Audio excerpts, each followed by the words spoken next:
Welcome to our new smart home. Sorry, I should say dumb home since it's actually not smart yet. I can't wait to show you around. Some spots need some serious help, but I have big goals for turning this into an amazing smart home. Near the end, I'll share 5 home automation rules I set for myself. I want to apply everything I've learned over the years to make this the best smart home ever. So hopefully this video gives you ideas for building your ideal smart home too. When moving into a new home, a top priority is a security system, but this one won't be like our last house. This house is 13 years old and it already has a hardwired security system from ADT. I've never used a hardwire system like this before, so I guess I could just activate it with ADT. Yeah, right, no way. I'm pretty sure I can replace the controller with something else to make it work great with my smart home. I'll be able to use all the hardwire sensors already installed, like the ones hidden in the doors, which is nice since I won't have to deal with batteries. I'll also have to figure out how to replace this wall panel. Oh wait, it's dangling off the wall and not even screwed in. I guess this will be easy to rip off. Now, the main reason why I moved to this house is because of this detached shop. It's where I'm filming right now. It's going to be a dedicated place for filming content, testing out smart home tech, and I'm so excited about it. But there's a problem. The Wi-Fi signal out here is terrible. Yeah, that's not going to be okay when I'm testing out smart home devices. So I need to bridge the network to the shop. I could dig a trench to have a cable run directly to it, but UniFi makes some pretty cool wireless devices that can extend my network out here that seem fast and reliable, so hopefully it's not too difficult and it works well. Okay, so one of the few smart home devices that did come with the house were these Honeywell thermostats. I connected them to the network and they're fine, definitely some limitations compared to Ecobee, which I'm used to. First, there's no extra temperature sensors, so it's only going off the reading of the temperature on the thermostat. And it can't tell if there's anybody in the area, so I think the combination of both of those is causing them to run more than they need to. Also, they're not automated yet, so when we leave the house, I forget to change them so they just stick to the schedule. It's costing me and it's adding up, so this will be one of the first things I get dialed in for my smart home. We really like our new front doors, but this lock is built into the handle, so it's not your standard deadbolt. I think I've seen smart locks for this type of handle design at CES before, but I'm guessing my options are going to be limited, so yeah.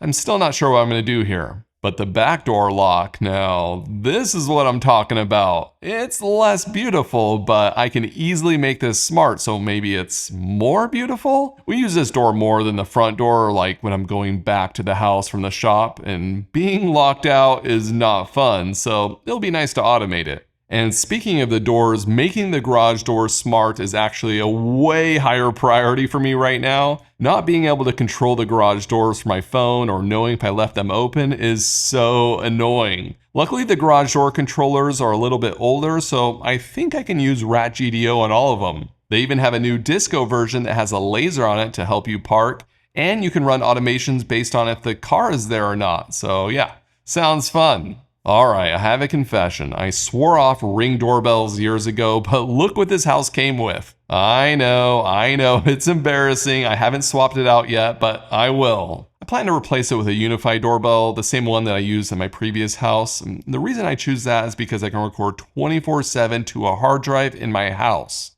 Now, Ring isn't that bad unless you haven't seen the Super Bowl commercial, then you will know that privacy is an issue. And that's why I like UniFi, keeping everything local in my own house. Plus, it integrates really well into my smart home. I've shown how the doorbell can pop up on my TV and other cool automations in the past. I'll be showing step by step how to set everything up, so make sure you're following the channel. Okay, so what about security cameras? Well, I really want to add PoE cameras again like we had before. That way we'll have a hardwired connection and I don't have to worry about batteries. Last time I was able to pre-wire that during the new build process. But with this house, I'll have to add Ethernet drops myself. So yeah, wish me luck. I've seen comments saying, why did you move? Your last house was smarter. I hear you, and sometimes I'm thinking the same thing. We're only halfway through this list. But I think it'll be worth it in the long run to have this dedicated shop for growing the channel. And hopefully that means more helpful content ideas for you guys. And while we're here in the backyard, you can see we have real grass instead of artificial turf. And this was a big selling point with 3 kids and a dog. We've been out here every day enjoying it. And you know what real grass means? Higher water bills, yes, but robot lawnmowers. I've been out of the loop since we haven't had real grass for years. So I'm super excited to test them out. Hey, more robots doing chores around here, the better. And this old school irrigation control is so frustrating to use. Allie wanted to adjust the watering times, so I walked out there with her and showed her how to use it. She came back into the house later and said, "Please just make that smart. That was horrible." Goal accomplished. Another thing I need to add is wiring for wireless access points. These are dedicated devices purely for Wi-Fi, and they're usually mounted on the ceiling. But you know where mine is right now? I don't even know if I can show you because it's so offensive. Fine, it's just sitting on the shelf, but hey, it's actually working pretty decent. Yes, I'm going to properly mount it on the ceiling for a better signal and to hide the cord, and I'll probably cover that on my second channel. I also made a video over there how I got my server rack into this room even though all the Ethernet went to the garage, so you can go check that out later if you want. Alright, I'm super excited for this room. It's going to be our home theater, and it's bigger than the room that we had before. It's very echoey right now, so I'll obviously need to acoustically treat the room.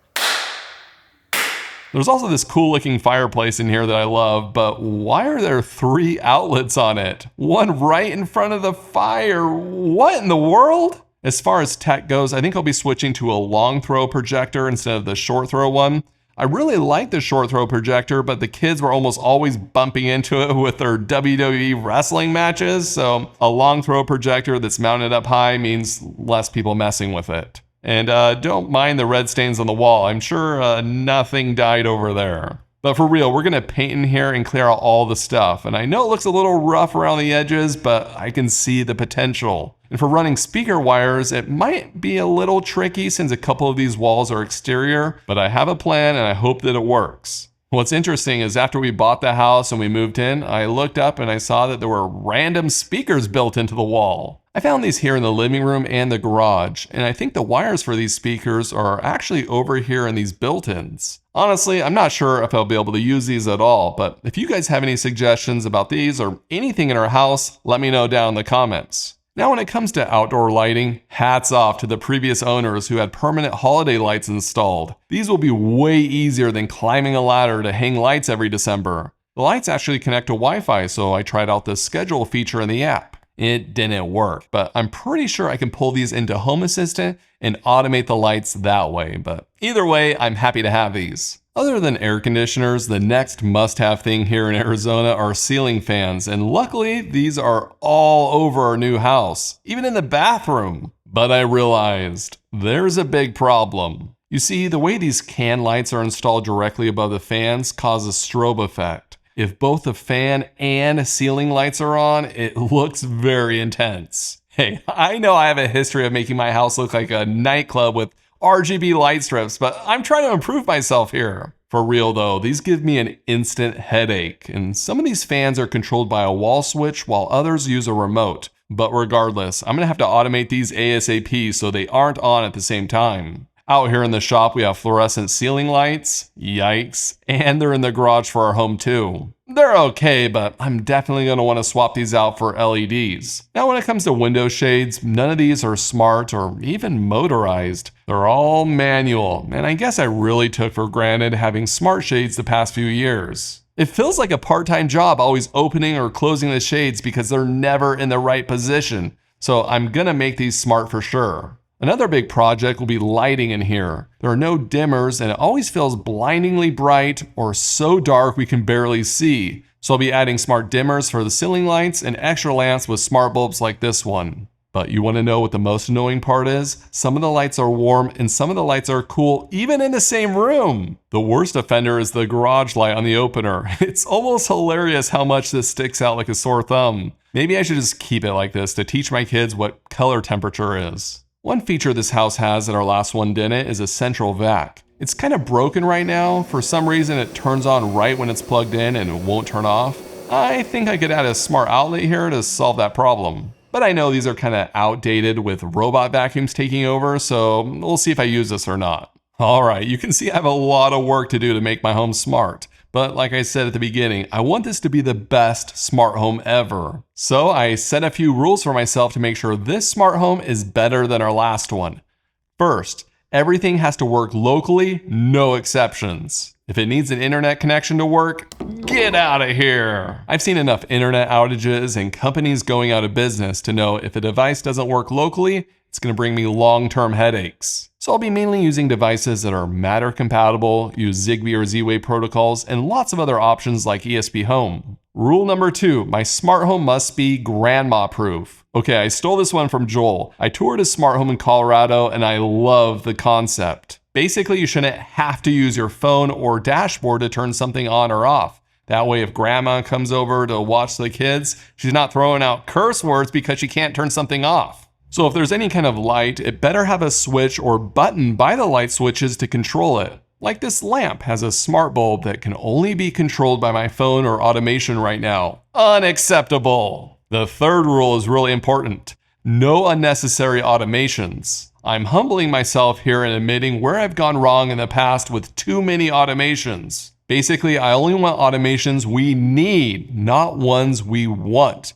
Just because I can automate something doesn't mean I should. And if the automation stops working, it shouldn't disrupt normal life. So yeah, no unnecessary automations. Let's see if I can stick to it. Rule number 4 is that I'll be using 2 main systems to control my smart home: Home Assistant and a little bit of HomeKit. Now, that doesn't mean I won't test other systems, but that will be limited to the shop. We're done having our home be a test tube for our own sanity. The only exception here is that I have to reluctantly allow Amazon Echo devices so my family members don't disown me, but they won't have access to our smart home. And the last rule might seem silly, but it will help me stay sane.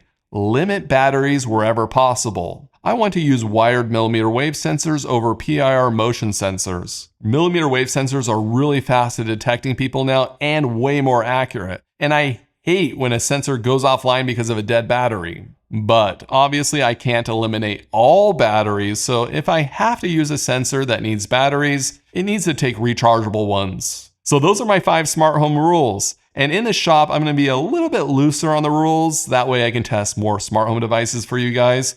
But for a device to go permanently into our smart home, it has to follow those rules. I'm really excited to build out this smart home the right way and add a bunch of tech and automations. Thanks for watching. Dad, I thought you were mowing the lawn. Oh, the robot lawnmower's doing it. I'm not a robot.